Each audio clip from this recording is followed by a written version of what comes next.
All right, hi everyone.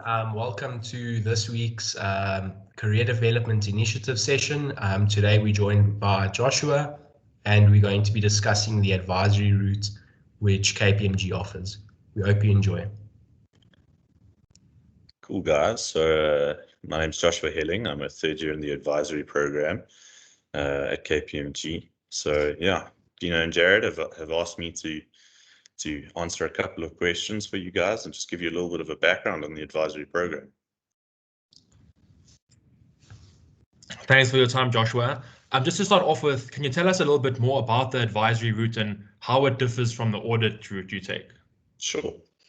So basically what the advisory program is it's a program offered by KPMG where instead of just doing your articles through the external audit section of KPMG, what happens is you'll actually rotate through the different departments that KPMG has. So you'll rotate through external audit, internal audit, you'll do secondments in their technical accounting division, forensics accounting, the deal advisory, the management consulting, which is now digital consulting, as well as sustainability. So it's basically a program where you'll rotate through all of the departments of KPMG and achieve your competencies there. Yeah, sure. Okay.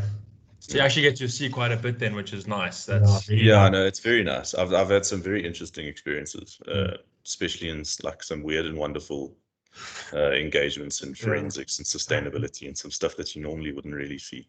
Yeah. So it's been quite cool. Yeah. Nice. Okay. And then what was your motivation behind pursuing the advisory route? Sure. So personally, I when I was studying in varsity, auditing was probably my first subject. So, when you're sort of going through that, I think, I was looking for a little bit of an alternative, and I was signed to KPMG. And so just through discussions with the grad recruitment team there, I learned about the advisory program, and they asked if I would like to apply. I applied for that. I went to the interview, and I got a better understanding of the advisory program from one of the individuals that interviewed me, and it just sounded like a very interesting program. It sounded like I'd be doing something a bit different, a bit sort of exciting, something that would challenge me, which I was really excited for.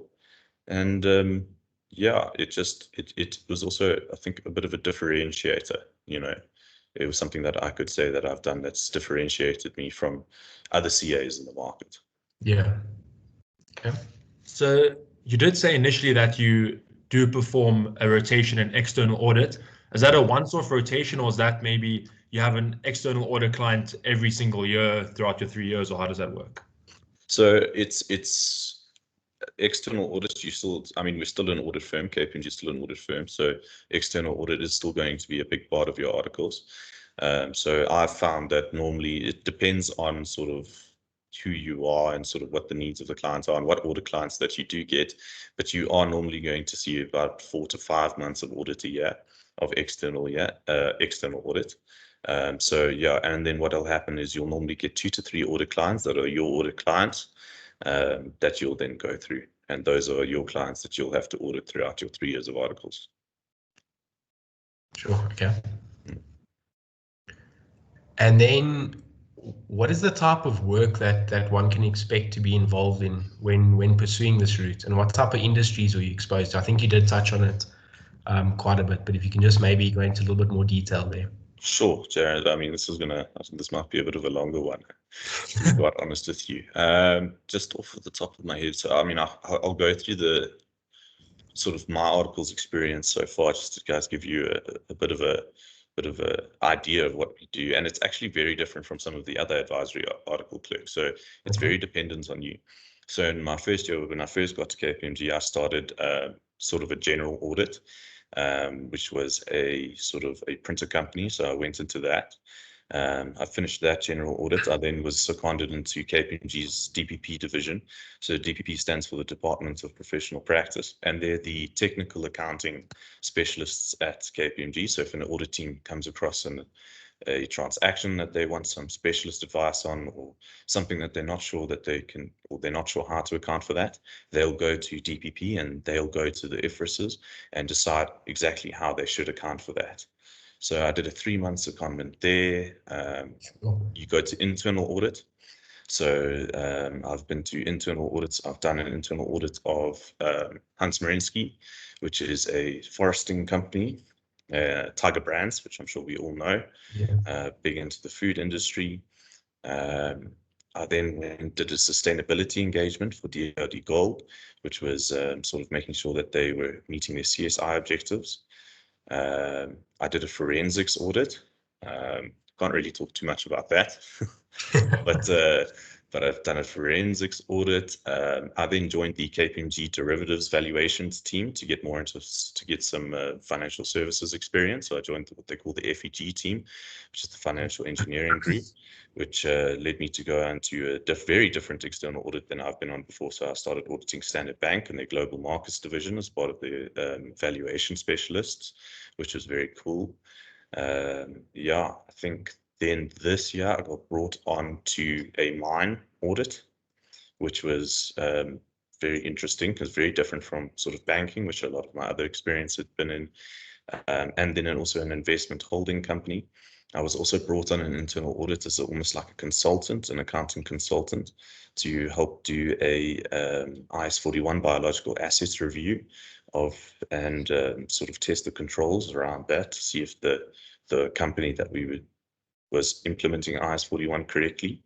Yeah, so I think that's a pretty good general idea of sort of the exposure that you kind of get and that I've gotten. This year, what I'm quite excited for is I'm actually also going to go spend 4 months in KPMG's deal advisory department, and they work in transaction services, mergers and acquisitions, as well as valuation assists for audit teams that come across any sort of like unlisted equity that they need an evaluation performed on. Sure. Okay. I think just looking at it from like a third party, it's quite nice that you get, to experience all these different types of sub business units within KPMG. So you can also see, what do I like and what do you want to get into post articles, I guess, as well. Exactly. That's very nice. Yeah, it's definitely sort of helped me decide, because I went into it not really knowing what I wanted to do after articles, and that quarter life crisis will come for, I think, every CA. Yeah, where you finish, you get qualified as a CASA, and now you realize, well, this is the first time in my life that I can actually, I don't know, no one's telling me what to do. I need to decide what I need to do. So it is quite helpful, and you get to experience a whole different bunch of industries, and that really does help you decide, what do you actually enjoy? Do you enjoy the general industry? Do you enjoy banking, finance, corporate finance, risk consulting? So it is quite interesting. Sure. Yeah. And then in terms of, the application process for the program, how competitive was it, and how was the application process in general? So in terms of applying for the advisory program, so the first requirement is that you do have to be signed with KPMG. This is a KPMG offered program. So you need to have an existing agreement with KPMG to do their articles there. Then normally what happens is during your CTA year, you will get it's sort of an email will be sent out, sort of advising, stating that the advisory program is doing interviews. So you do have to do a second round of interviews to get into the advisory program. And then in terms of competitiveness, it is quite a competitive program. We do not take many trainees. I think my year was the most trainees they took. So the year above me was 4 advisory trainees. This year my year was 6. The year below me is 3. And then in terms of first years, I think we've got 1 or 2. So it's very dependent. It fluctuates year on year, but it is quite a competitive program to get into.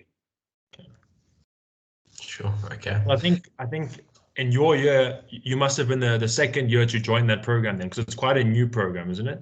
So we weren't the second year. I think the program had been running 3 or 4 years previously. But it is a very new program. So this is pretty much, we're in the first decade of the program running. I think I'm probably around about, I'd say the 8th year that the program's been running, 7th or 8th. So it's not that new, but yeah. But it is pretty new. Like new isn't that managers that you'll be in engagements with will be like, I remember when they first brought out the program. So yeah, it is reasonably, I think, quite new. Yeah. Okay. And then are there any possible drawbacks that you think students should be aware of in pursuing that route? Yeah, I think it's a double-edged sword, the advisory program. You know, you spend 4 or 5 months in audit a year, which means that by the time that you get to your 3rd year, if you decided that external audit was really where your passion lies, then it is going to be harder for you to go into external audit than it would for someone that's done the normal audit route.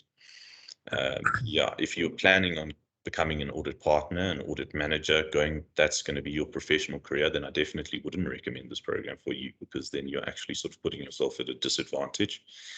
And in terms of drawbacks, that's the only definitive drawback that I can see. The other drawbacks would be, it sort of depends on you as a person.